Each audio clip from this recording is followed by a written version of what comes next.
Hello, coucou. Et comme tu peux le voir, je te retrouve aujourd'hui dans une ambiance hivernale. La neige, elle commence à tenir par terre. Ah, ça fait vraiment plaisir de sortir, même s'il y a un petit peu de précipitation, c'est vraiment chouette. Mais bon, ce dont je voulais te parler aujourd'hui, c'est de un test que je suis toujours en train de faire par rapport à la lampe frontale Kalenji On Night 710. Je pense que tu t'en souviens, je l'ai sur moi, je l'ai prise avec moi, celle-là, dont je t'ai parlé ici pour le déballage. Et puis ensuite j'avais fait un premier test sur le terrain au camp, que tu peux retrouver ici également. Et puis ce que je voulais dire, c'est que c'est une petite aventure qui m'est arrivée il y a 3 jours maintenant. Simplement j'ai voulu l'allumer un matin et rien. Absolument rien, donc j'ai tourné l'interrupteur et rien, complètement noir. J'ai essayé les différents modes, complètement noir. Alors je me suis dit tiens, qu'est-ce qui se passe? J'ai essayé de triturer un petit peu les fils en me disant que c'était un faux contact. C'est une lampe frontale que j'ai achetée il y a un mois. J'en ai toujours pris soin, je n'ai pas tiré sur les câbles ou quoi que ce soit, donc voilà, je me suis dit quand même au cas où.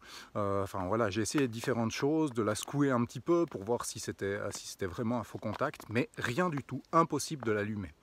Et puis pour te fixer un petit peu le contexte, c'est arrivé chez moi, donc je l'utilise en fait comme lampe de chevet, ma lampe frontale, le soir et le matin, c'est ce que j'utilise comme lampe.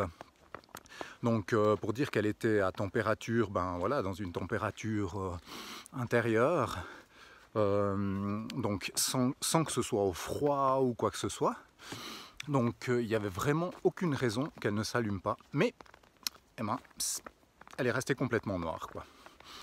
Donc ce que j'ai fait, le deuxième test que je voulais faire après, c'était simplement de la brancher sur le secteur. Elle était bien chargée, je venais de la charger le jour d'avant, donc la batterie était vraiment complètement pleine, ce que j'ai pu voir sur le témoin de charge aussi. Donc aucun souci de ce côté-là. Donc il n'y avait vraiment aucune raison pour pas qu'elle s'allume. Donc ce que j'ai fait après, c'est que je l'ai simplement branchée sur sa recharge et à ce moment-là, effectivement, elle s'est enclenchée et là, tout fonctionnait normalement. J'ai retiré le câble et là, elle continue à fonctionner normalement. Alors bon, là, c'était chez moi, dans un cadre complètement sécurisé, donc aucun souci. Mais imagine que ça t'arrive en bivouac, ça peut être vraiment embêtant. Surtout si tu n'as pas spécialement prévu d'avoir un power bank ou quelque chose comme ça qui te permet de recharger la lampe, tu peux être vraiment embêté. Du coup, perte de confiance par rapport à cette lampe, quoi. Alors je suis allé voir chez Decathlon ce qu'ils en pensaient. Ils ont été super cool parce qu'ils l'ont changé, alors que quand ils l'ont testé, forcément elle fonctionnait parfaitement bien, mais ils n'ont vraiment pas discuté, ils l'ont changé tout de suite.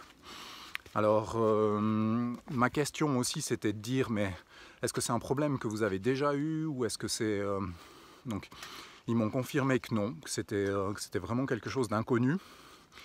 Moi j'ai eu l'occasion de lire soit sur leur site, soit à d'autres endroits que certaines personnes avaient déjà eu ce type de problème. Donc à voir, pour moi je m'en méfie un petit peu, je vais continuer à la tester. Si il y a le même problème qui se passe avec celle-là encore une fois, c'est sûr que je vais passer sur un autre modèle. En attendant, c'est vrai que j'ai un petit peu perdu confiance, donc si je vais l'utiliser en camp, en bivouac par exemple, je vais la prendre avec et je vais prendre une autre lampe au cas où. C'est juste pour le test, je te dirais que sinon je ferai pas ce genre de choses.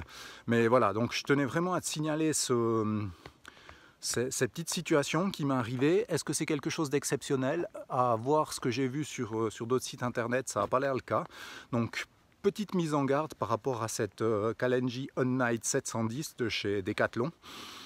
Voilà, fais juste attention à ça. Si tu pars uniquement avec cette lampe frontale, moi je te conseille quand même d'avoir une solution de secours si jamais.